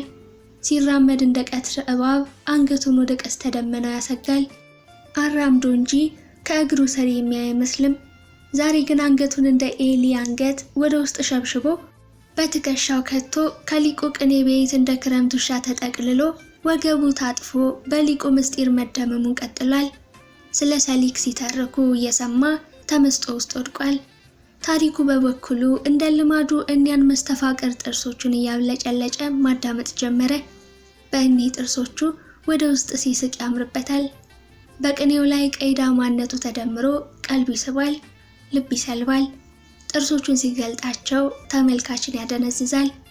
እሱም እንደ ገሞራው በሰሊክ ታሪክ ተመስጧል። እኔ እንደተረዳሁት ሰሊክ ዘደብረ ሊባኖስ በደሙ ግሪካዊ ቢሆንም በግዕዝ ፍቅር ስለተነደፈ በቅዱሱ ገዳም በደብረ ሊባኖስ ያሉ ትልልቅ መጻሕፍትን በመመርመር ሰውነቱን አድክሟል። አቡሻህርን ያህል የፍልስፍናና የጥበብ መጽሐፍ በመተርጎም ትልቅ ሀገራዊ ሥራ ሰርቶ አልፏል ብለው ዝም አሉ ሊቁ ፋሬስ። በመሃል አንድ ተማሪ የኔታ የሚል ድምፅ አሰማ። አቤት አሉ ሊቁ ድምፁን ወደ ሰሙበት አቅጣጫ ተማሪውን እየፈለጉ። ሰሊክ የተድባበ ማርያም ደብተራ ነው ይላሉሳ አለ። ሸጋ ጥያቄ ነው። የተድባበ ማርያም ደብተራ ሊያሰኘው የቻለው ዜግነት አይደለም። ተድባበ ማርያም ግዕዝ የተማረባት ገዳም ናት። ከተድባበ ማርያም ግዕዝ አጥንቶ ወደ ቅዱሱ ገዳም ደብረ ሊባኖስ ገብቶ አቡሻክርን ተርጉሟል እንጂ ሰሊክ የሀገራችን ሰው አይደለም፣ ግሪካዊ ነው። ይኸውም በሁለት ነገር ይታወቃል። መጀመሪያ በግዕዝ ውስጥ ሰሊክ ብሎ ነገር የለም፣ ቃሉ የግሪክ ቃል ነው። ሁለተኛ ግዕዝ የአፍ መፍቻ ቋንቋው ስላልሆነ ከባድ ቃል ሲያገኝ ከግሪክ ወደ ግዕዝ ሳይተረጉሙ አልፏል። በእኔ በኩል የማውቀው ይህንን ብቻ ነው። ሌላውን ደግሞ ታሪክ ከሚያጠኑ ተመራማሪዎች ጠይቁ ብለው ዝም አሉ። ቃለ ሕይወት ያሰማው የኔታ አለ ታሪኩ ሊቁ የምስጢር በር ስለከፈቱለት። ከዚያም በል እንግዲህ ያንተን ደግሞ ወዲህ በል፣ ወደ ፍሬ ነገሩ እንመለስ፣ ወደ ቅኔው እንምጣ። የቀለም ቀንዶቹ እነማን ናቸው አሉ ሊቁ እግረ መንገዳቸውን ብስለቱን እየለኩ። የቀለም ቀንዶቹን ዘርዝሬ መጨረስ አልችልም አለ ታሪኩ። ዘርዝሬማ እኔም እኮ አልጨርሳቸውም፣ ጀምሬ ተውኋቸው እንጂ። ዘርዝረህ ባትጨርሳቸውም ለአብነት ያህል አንድ ወይም ሁለት ሊቃውንትን መጥቀስ ግን ግድ ነው። ያለዚያ ቅኔ እንጂ ታሪክና ምስጢር አለማወቅህን ያሳብቃል። ቅኔውን እንዲህ አሳምረህ አምጥተህ የተጠየቀውን ካልመለስህ በሌላ ጊዜ ችግር ነው። ሊቃውንቱ ኢማይምር እንደሆነ ይገምታሉ። በል አንዱን ሊቅ ከሌ በል አሉ ሊቁ። ቅዱስ ያሬድ አለ ታሪኩ በቅርብ የሚያውቀውን ሊቅ። በጣም ጥሩ፣ ሌላስ አሉ። ሌላውን እርሶ ቢጨምሩ አለ ታሪኩ ለትህትና ያህል። ግድ የለም ሌላው ይቅር፣ ስለ ቅዱስ ያሬድ ግን ትንሽ ተርክልን አሉ። በእርሶ ያምራል፣ እርሶ እንደ ሌሎች አሳምረው ይንገሩን አለ ታሪኩ። ሊቁ ስለ ትህትና አመስግነው ቀጠሉ። ቅዱስ ያሬድ የሊቃውንት ሊቅ የምስጢር አባት ነው። መንፈሳዊ ሰው ነው። በስጋዊ አይን ሲታይ ደግሞ ደራሲ ጭምር ነው። ነገር ግን አዲሱ ትውልድ ስራውን ቀርቶ ስሙን በደንብ አያውቀውም። ቢያውቅም 7 ዓመት ቀለም አልገባው ብሎ ተንከራተተ የሚለውን ቁንጽል ታሪክ ነው። ከመሬት ተነስቶ በአዲሱ ትውልድ ላይ የትችት ማዕት ማውረድም መልካም አይደለም። እኛም አላስተማርናቸውም። በቅዱስ ያሬድ ሙዚቃ ቤት የሚማሩ ጭምር የሙዚቃ ስልቱን እንጂ የያሬድን ታሪክ ጠይቀው አያውቁም ይባላል። ይህ ሀቅ ከሆነ ማፈር አለባቸው። በእርግጥ ጠቢባንም ቢሆን ያሬድ 7 ዓመት ሃሁ እያለ መኖሩን አጉልተው የሚናገሩትን ያህል የቀለም ቀንድነቱን አይናገሩትም። አንተ መልካም ገልጠኸዋል። እንዲያ ነው ልጄ፣ የእውቀት መጀመሪያው የቅርቡን ማወቅ ነው ብለው ግጫው ታሪኩን አበረታተው ቀጠሉ። ቅዱስ ያሬድ 7 ዓመት ከፊደል ጋር ሳይተዋወቅ መኖሩ እንደ ስንፍና ተቆጥሮበታል። ውስጡን ገልበን ካየነው ግን 7 ዓመት ረጅምም አጭርም እድሜ ነው። የሰው ልጅ 7 ዓመት ቀርቶ 7 ደቂቃ ሰርቶ ለውጥ ማምጣት እንዳለበት አምናለሁ። ቅዱስ ያሬድን በእኛ ሀገር ስልጣኔ አይን ሳየው 7 ዓመት ማለት ቀላል እድሜ ነው። የሀገሬ ገበሬ በ7 ዓመት ቀርቶ በ70 ዓመት ምን ለውጥ አመጣ? ያው እንደ ጥንቱ በበሬ ያርሳል፣ በማጭድ ያጭዳል። ጠቢባንስ ቢሆኑ ለዚህ ምስኪን ባላገር ምን ጥበብ አስተማሩት? ምንም። ለራሳቸው ደልቷቸው ይሆናል። ባላገሩ ግን ዛሬ የሚያወራው በአያቱ ሞፈር ይፈልማል፣ በቅድመ አያቱ ድግር ያዳግራል። ስልጣኔ በወሬ እንጂ በተግባር ኢትዮጵያ አልገባችም። ሐቁን ስናየው በ7 ዓመት ቀርቶ በ70 ዓመታቸው ለውጥ ያስመዘገቡ ሊቃውንት በዓለምም ቢሆን በአመልካች ጣት የሚቆጠሩ ጥቂቶቹ ብቻ ናቸው አሉ ሊቁ አመልካች ጣታቸውን እያውለበለቡ። ታሪኩ እሳቸው እንዲያብራሩ በመጋበዙ ደስ አለው። ከእርሱ ይልቅ የሊቁ ታሪክ በሊቁ አንደበት ደመቀ። የሀገሩ ሰርዶ በሀገሩ በሬ ታረሰ። ከዚያም አመልካች ጣታቸውን ወደ ደረታቸው መልሰው ቀጠሉ። ወደ መጽሐፍ ቅዱስ ስንመጣ ደግሞ ያዕቆብ 7 ዓመት ስላፈቀራት ስለ ራሔል መንጋ በግ ጠብቋል። ያሬድ 7 ዓመት ሀሁ እያለው ኖሯል። የዛሬው ትውልድ ግን ያዕቆብን ጠቢብ ያሬድን ሰነፍ አድርጎ ሊስለው ይችላል። በግሌ ሁለቱም ጠቢባን ናቸው አሉ ሊቁ። ለምን? አለ አንድ ተማሪ ጣልቃ ገብቶ። ሊቁ ጣልቃ ገብቶ መናገሩን ቢጠሉትም ከማብራራት ግን አልቦዘኑም። ለምን ማለቱ ሸጋ ነው። ለምን ቢሉ ሁለቱም ለወደዱት ነገር ተገዝተዋል። ያዕቆብ ለፍቅር፣ ያሬድ ለምስጢር። ያዕቆብ ለሴት፣ ያሬድ ለድርሰት።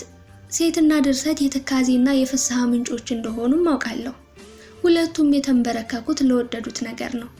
ከኃጢአት በቀር የሰው ልጅ ለወደደው ነገር ሲገዛ ደስ ይላል አሉ። ወዲያው ግን ስለ ምስጢር እንጂ ስለ ፍቅር በማያውቁ ተማሪዎቻቸው መሃል ሴትና ድርሰትን ያነጻጸሩበት ቋንቋ ትንሽ ወጣ ያለ ስለመሰላቸው ትንታኔውን ቶሎ ገታ አደረጉ። ከዚያም የተማሪዎችን ቀልብ ወደ ሌላ ለመሳብ አዲስ መላ መጡ። ከቅዱስ ያሬድ በፊትም ሆነ በኋላ ኢትዮጵያ አእላፍ የቀለም ቀንዶችን አፍርታለች። በቅኔው በኩል ድርቅ ድርቅ እየተባሉ በተመሳሳይ ስም የተጠሩ ብዙ ሊቃውንት በዳውንት ነበሩ።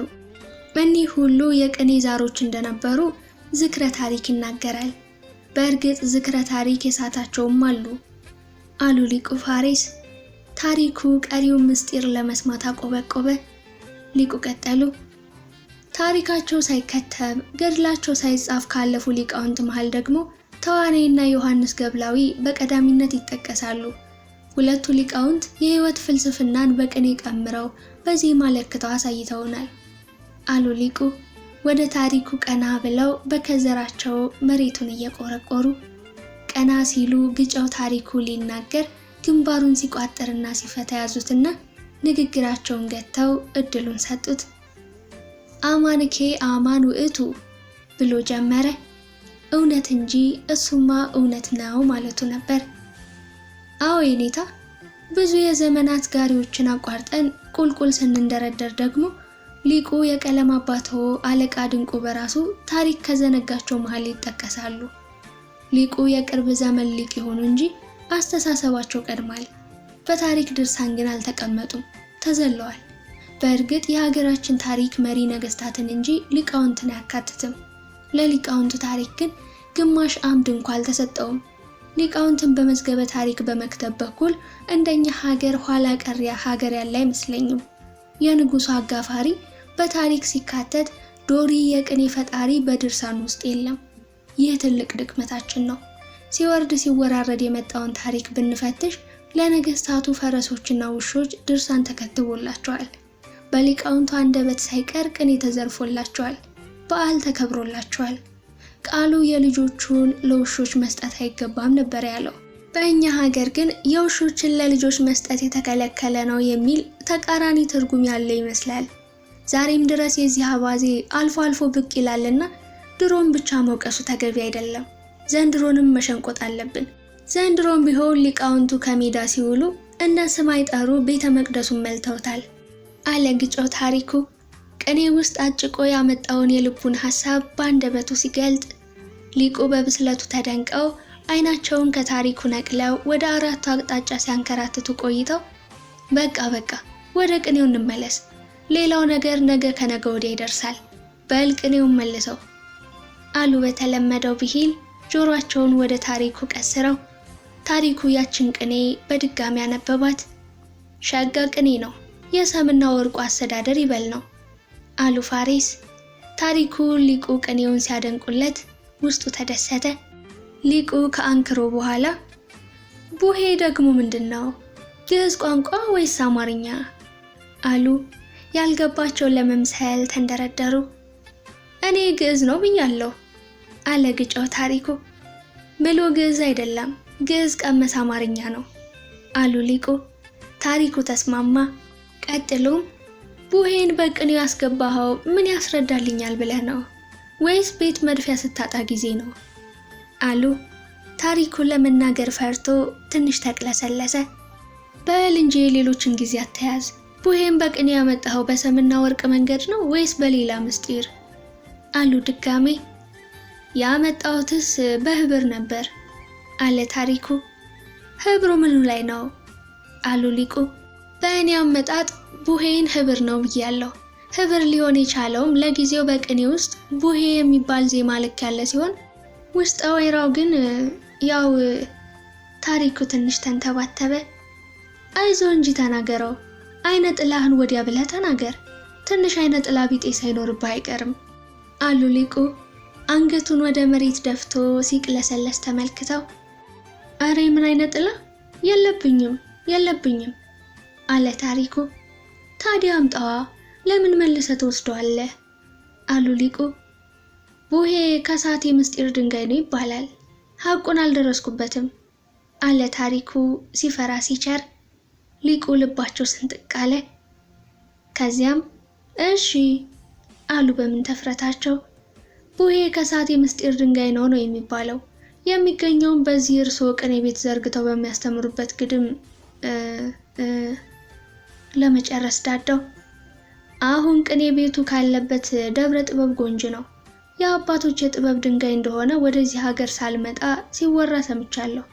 እንዲያውም ተዋኔ ቡሄ የሚባል የቅኔ ዜማ ልክ ፈጥሮ ስሙን በዚህ መክስታዊ ድንጋይ ሰይሞታል። የቀደሙ አባቶቻችን ጎንጅ ደብረ ጥበብ ስር ሆነው ቅኔ ሲቀምሩ በደመና ሲጫኑ የኖሩበት በምስጢራዊ ድንጋይ ነው ሲባል ሰምቻለሁ። እኔ የማውቀው ብሂሉን ነው፣ ሐቁን አላውቅም ብሎ ወደ ሊቁ ቀና አለ። ሊቁም የዛሬውን ረጅም ጉባኤ በዚህ ጨርሰው ታሪኩን ወደ ቤታቸው ይዘው ውልቅ አሉ። ታሪኩም ለምን እንደፈለጉት እያሰላሰለ ተከተላቸው። ክፍል 22 በዚህ ተጠናቀቀ። ክፍል 23 ይቀጥላል።